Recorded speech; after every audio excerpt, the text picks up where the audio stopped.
اللہ تعالیٰ سے محبت کرنے والوں کو اس کے کلام سے کس قدر محبت ہوتی ہے۔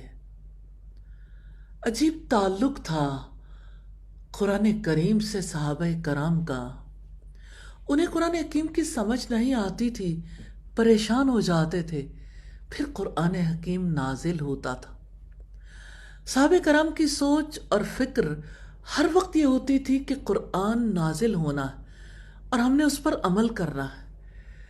جب قرآن اترتا فوراً عمل کرتے، جب کسی آیت کی سمجھ نہ آتی تو نبی صلی اللہ علیہ وسلم کی خدمت میں حاضر ہوتے، اس آیت کا مطلب پوچھتے، آخرت کے بارے میں، ایمان کے بارے میں، احکامات کے بارے میں کوئی آیت نازل ہوتی جس پر عمل کی سمجھ نہ آتی، نبی صلی اللہ علیہ وسلم کے پاس آ کر پریشانی کا اظہار کرتے، تو صحابہ کی پریشانی کے حل کے لیے قرآن آسمان سے نازل ہوتا۔ آپ انہیں قرآن حکیم سناتے تو ان کی پریشانی دور ہو جاتی۔ کیا تعلق ہے آسمان سے اترنے والی وحی کا اور صحابہ کرام کا۔ مثال کے طور پر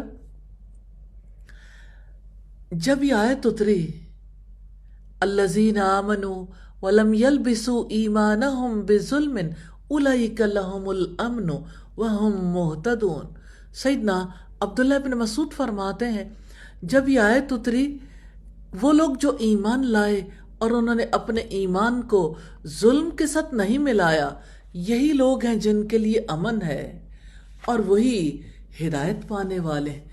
صحابہ کرام پر بہت گراں گزری کیونکہ انہوں نے ظلم کو اس کے عام معنوں میں یعنی معصیت یا زیادتی پر محمول کیا تھا، اور نبی صلی اللہ علیہ وسلم سے عرض کیا تھا ایونا لا یظلم نفسہ، ہم میں سے کون ایسا ہے جس نے کبھی ظلم نہ کیا ہو۔ آپ نے انہیں بتایا یہاں ظلم کا لفظ اپنے خاص معنی یعنی شرک کے معنی میں استعمال ہوا ہے، جیسا کہ سورہ لقمان میں آیا ہے۔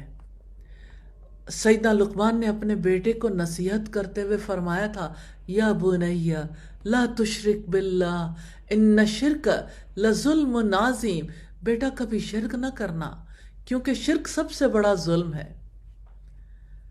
صحابہ کرام کا ایمان کیسا تھا؟ قرآن کی آیت سن کر پریشان ہو گئے کہ اگر امن اور ہدایت ہی ہمیں نہ ملی ہمارا کیا بنے گا؟ پھر رسول اللہ صلی اللہ علیہ وسلم نے جب یہ آیت سنائی تو انہیں سکون ملا۔ حقیقت یہ ہے کہ جس نے ظلم کیا وہ امن والا نہیں ہو سکتا، اور اس سے مراد ہے جس نے شرک کیا وہ امن والا نہیں ہو سکتا۔ اللہ تعالی ہمیں قرآن سے سچی محبت نصیب فرمائے، آمین ثم آمین۔